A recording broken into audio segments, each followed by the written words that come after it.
Hello, Thunder Wizards. Today I want to talk about the attack of the monotheists. I'm kidding. Well, actually, maybe I'm not. All right, so what inspired me to talk about this was a very good discussion that I had with somebody on one of my video comment sections.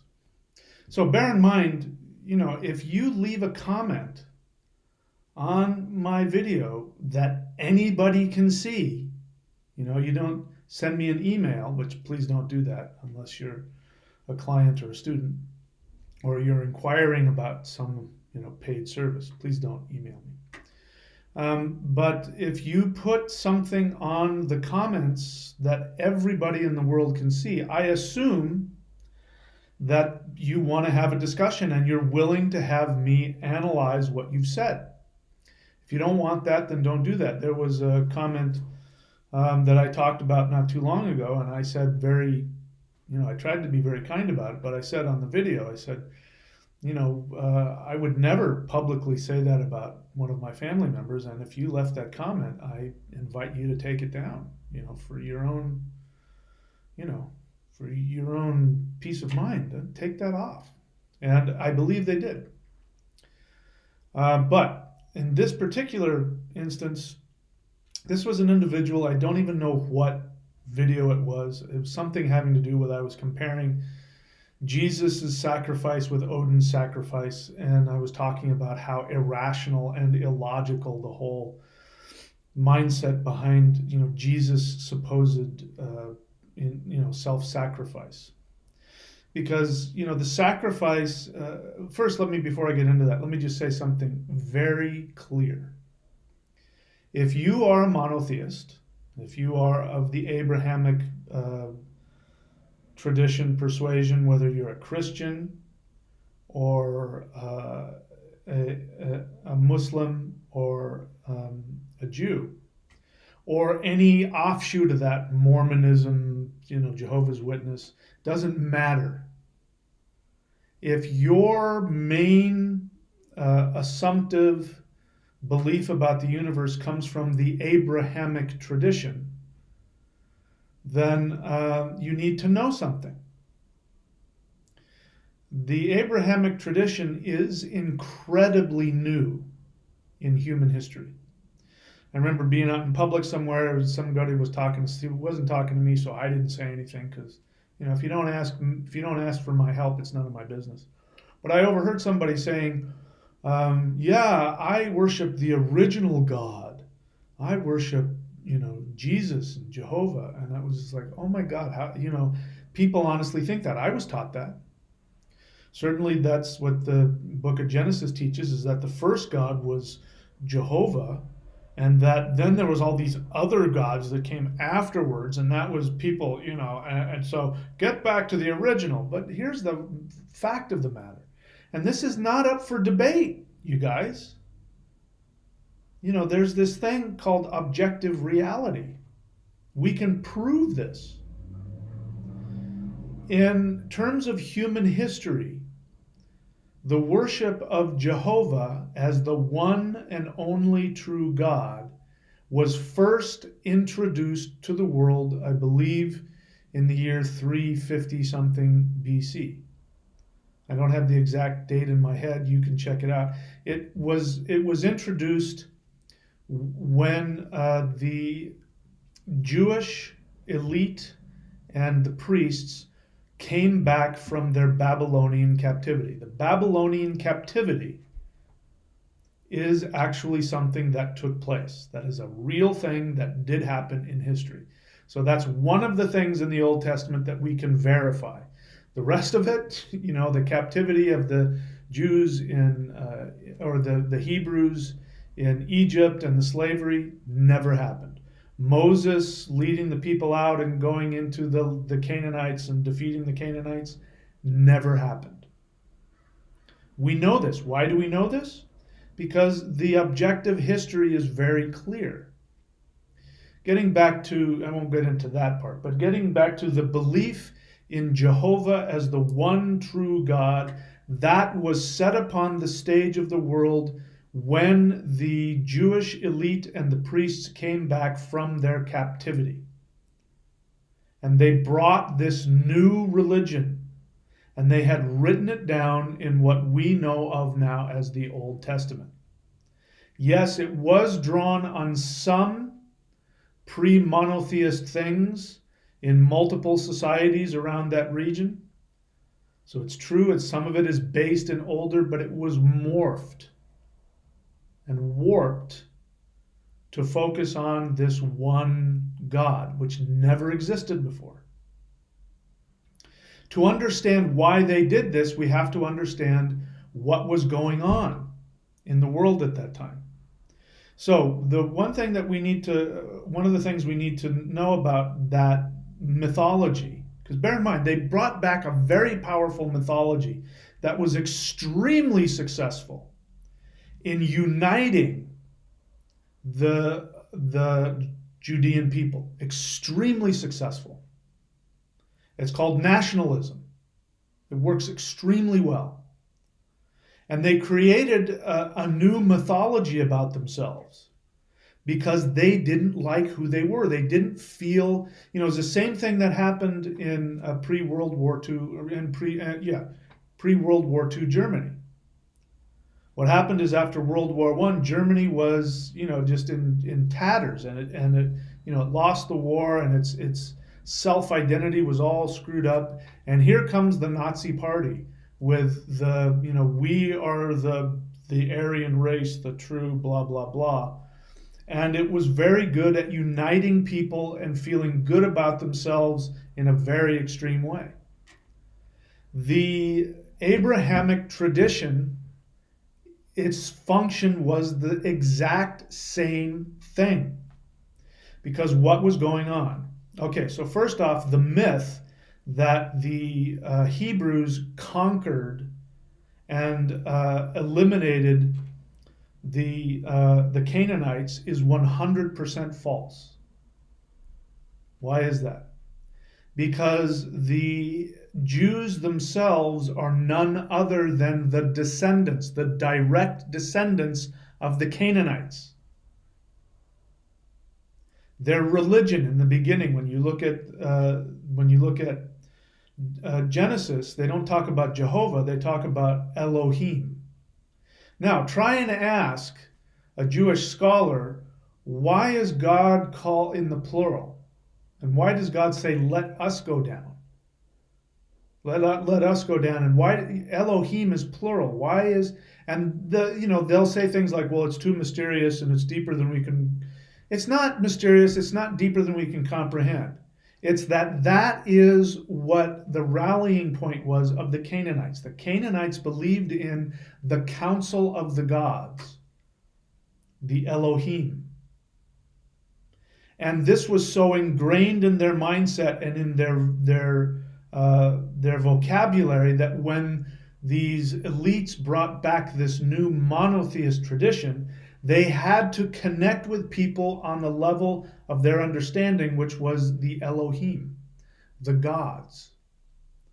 And then through that, they then changed the Elohim to be Yahweh. I am that I am. The one God. So if you are of the persuasion, if you believe what you've been told in church or in synagogue or in mosque, that the original religion was one of the one true God, you are buying into a completely fabricated lie that wasn't about religion. It was about nationalism. And so again, as I've been saying, I'm going to tell you what happened. I've said it before, but what happened is that the Canaanites are a very ancient people. In fact, the Palestinians today, if you look at them genetically, the ones that haven't been too infused by the Arabic influence, you will find a direct connection to the Canaanites. And they still perform ancient Canaanite ritual sacrifice of the sheep, which you read about in the Old Testament. You want to know who still does that? People in Palestine. The Palestinians, there's some that go up in the mountains and do that every year. I got off track there. So what was going on is that the Canaanites, a very ancient people, they've been there, for who knows how long, very long time. They had their own culture and religion, and they had the Canaanite religion, and they were a Semitic people, and they spoke a Semitic language. The Canaanite language, when you look at the oldest writing of the Canaanite language, guess what? It's Hebrew. It's Proto-Hebrew. Hebrew is nothing more than Canaanite. It's just the evolution of the Canaanite language. So what was happening is that the Canaanite kingdom was constantly under siege by powerful empires that surrounded it.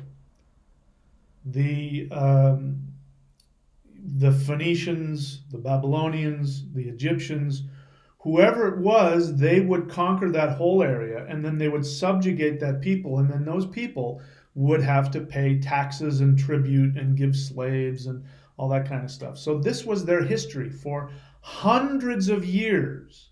The one part of the mythology of the Hebrew people that's true is that they weren't taken in chains to Egypt. That never happened. But they were under subjugation of the Egyptians, and they did have to pay taxes and all that other stuff. And if you got out of line, the Egyptian army would come up and beat the crap out of you. Same true with the Babylonians and the Assyrians and the Akkadians and whoever else was controlling them, the Phoenicians. Whoever was controlling them at that time, if you didn't pay your taxes or give slaves or whatever it was that they wanted from you, they would march their army down there and pound you into submission. And so this was going on for hundreds of years. And so you can imagine that they were starting to lose their cohesiveness as a culture and a people. And it probably was very true that they were starting to adopt other languages, other religions, they were intermarrying. And so probably the soul, the identity was starting to get lost. That was probably very true.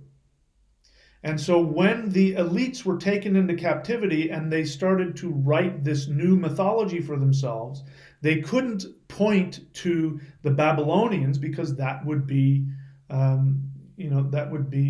rebellion, and they would be put to death for that. So instead, they wrote this mythology about being taken captive by the Egyptians. And so the Babylonian captors would read it and go, oh, the Egyptians, yeah, that was a long time ago. Yes, fuck the Egyptians. Yeah, go ahead, write that. Sure, go ahead. That's not a problem. But they knew what it meant, and every Hebrew or Jew who read it knew that the Egyptians weren't the Egyptians, it was the Babylonians that they were talking about. And it was a call to nationalism and rebellion hidden in religious mythology. And so what they were doing is that they were embarrassed. They were embarrassed because they had been slaves and they had been captives and they had been, controlled, and they were losing their influence as a people.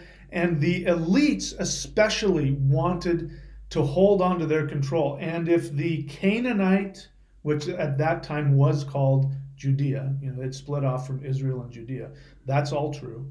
The Judean people who knew they were descended from the Canaanites, if they wanted to hold on to their country, then they had to have something to rally behind. And the elites definitely did not want that to happen. They didn't want Judea to just disappear and be another, section of the Phoenicians or the whomever. And they didn't want to be Canaanites anymore because the Canaanites, were seen as people that were constantly getting their ass kicked and being controlled by other people. And so they wanted to control their, what they saw as their homeland. They probably, if you're an elite, which is, by the way, have you ever wondered why in Genesis they have that genealogy? They go through the son of so-and-so, who's the son of so-and-so, and the son of so-and-so. Who gives a crap? That's only important if you want to hold on to your lineage and say, I am descended from the first kings of the so and so, and I'm descended. So there's a reason why they did all that. It had nothing to do with religion or spirituality, people. It had everything to do with nationalism. And that part I empathize with. Not that I'm a nationalist, I'm not. But I can empathize with somebody wanting to find their identity and wanting to hold on to their culture and their religion.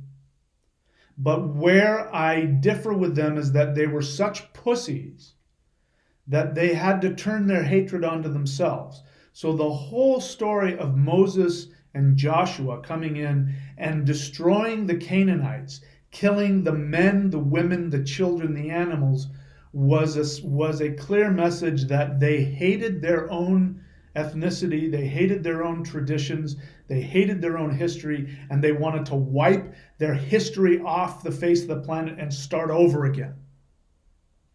It was extremely successful because even to this day, the most diehard, stubborn people in the world who want to hold on to their ethnicity and tradition, regardless of whether it's true or not.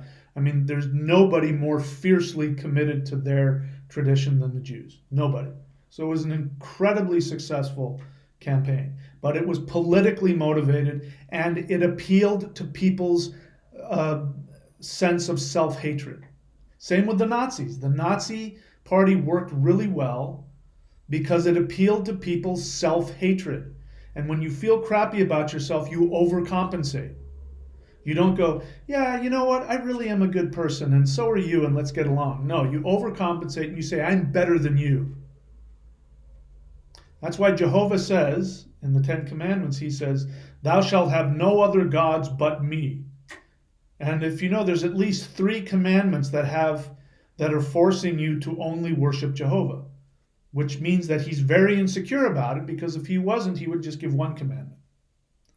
But even so, that's not the history of the Canaanite people or even the Judean people. Before the Babylonian captivity, the Judean people, the rank and file average, Jewish person was a polytheist. They worshipped all the. That's why the Old Testament. That's why the Old Testament has so many stories about these prophets coming and telling people to stop worshiping, Baal or Beelzebub. Baal was a Canaanite god. Baal. He was the storm god. He was the thunder god. They wiped all that out. They were destroying their own heritage. And it's exactly what Europeans, this is why Europeans are, the Christian tradition took hold, is because especially the Germanic people, the Germanic tribes people, had been suffering for hundreds of years under the Romans and been taken slave and taken captive and used as mercenaries and used as human shields and gone through tremendous holocausts, racial, political, and religious holocausts especially. And so the Germanic people had such self-hatred, which still exists today, which is why there's so many, white supremacists. White supremacy comes from self-hatred. You can't be a racist and not hate yourself. It's impossible. It's impossible. And so that's why Judaism has that extremist there. Same thing with the Muslims. I could go into the whole history of Islam, but even in modern times, starting with the turn of the 20th century, everybody else came in and just dismantled and took from the Muslim world, starting from the Crusades. They still talk about the Crusades. Nowadays, modern Westerners, what's the Crusades? What was that? We don't remember that. A Muslim knows what the Crusades are. It's because they have been, for, a long time, they have felt like second-class citizens in the world. And that's why they're so reactive. They get so violently reactive if they feel disrespected. It comes from self-hatred. It comes from insecurity. And monotheism is the perfect expression of insecurity. Because what does Allah say? What does Jehovah say? What does Jesus say? Thou shalt have no other God before you but me. If you worship any other God, I will kill you. And each one of those three religions killed people for having different beliefs. And so I'll wrap it up because what was brought out in the comment from what I wanted to respond to is that the guy wanted to get into some kind of an argument with me, and I did what I do, and I cut him off at the knees because he was obviously coming from his emotions and his intellect, and he wasn't responding to what I said. And then he came back, and to his credit, he came back and he said, all right, maybe my feelings were hurt because you were attacking my religion. And he went on to say that he's an Eastern Orthodox and it's different from those other Christians, and that we have this deep meditative tradition and we use ritual and it's totally different. We're very peaceful. And, that's true. But my response was, if that's true, assuming that what you say is true, what makes these people more tolerant and more patient and more spiritual and more calm is not the dogma that they believe, it's the practices. Asceticism, meditation, and ritual works to do all, it's because it's what's been done from the beginning. That's the reason why our ancestors did so many rituals, is because it aligns us. We are, I believe that we have evolved. It's in our DNA to do ritual, because it aligns us and changes our brain chemistry, and energetically it connects us to the universe around us. So that's what gives them the peace. It's not their beliefs. I mean, the Bible is still the Bible, and Jesus was still, I could go into that. So look, if you come to religion from an emotional attachment perspective, you will be at a loss. You will not be able to know the truth. In case you don't know, which I told him, is that, listen, I went to seminary. I'm not just some guy who was born in some, hippie household, and I've hated Christianity from the beginning, and I've made it my life's purpose to destroy Christianity. No, I was born a very devout Christian, extremely devout. Jesus was, he was my everything. And when I left Christianity, it wasn't because I didn't believe. I still believed. I left Christianity because I could no longer respect a God who punished people eternally for having a mistaken idea of who God's identity was. Because that's what it comes down to. Believe in Jesus or go to hell. Not, get your life together and treat people well. That's a good thing too. Love others. Yeah, we love others, but man, if you believe in somebody else, we're going to skin you alive. And Jehovah himself, he hates human beings so much for their sin of disbelief, their sin of pride, which means they ate the apple. It infuriates him so much, he can't tolerate it. He has to put you in eternal torment. He doesn't just wipe you out of existence. He has to put you in eternal torment. That is the fact. You can talk about love all you want. Doesn't matter of the big three, Islam, Judaism, Christianity. You can say, yes, there's tons of loving, beautiful people in all three of those religions. And their religion is not why they're so loving. They are working against their own religion because their religion is based on intolerance. And you can take that personally if you want. I'm going off of what is written in those scriptures. Those scriptures are based entirely in intolerance. And it started with the Jewish elites who came to destroy their native polytheism and replace it with nationalism. And while somebody could make the argument that, hey, the Canaanite people really needed to find an identity and find a place and, have a place in the world at that time. Somebody could make that argument. The people who started it were people who wanted to control. They wanted money. They wanted power. They had been taken out of. They were running this Canaanite kingdom now that was called Judea. and some foreigners came in and grabbed them and took them out because they wouldn't pay their taxes. And you can imagine people who have power and have money get very upset when you take their power and their money away. And so they came back with this new mythology and backed with, they came back into power. They took their military and whatever power they had, and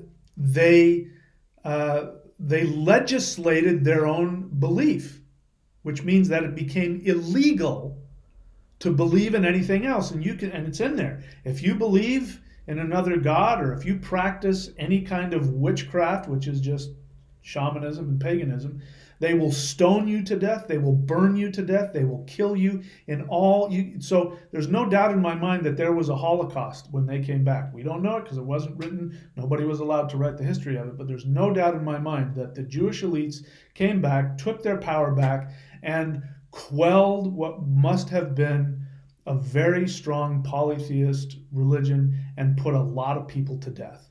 No doubt in my mind about it.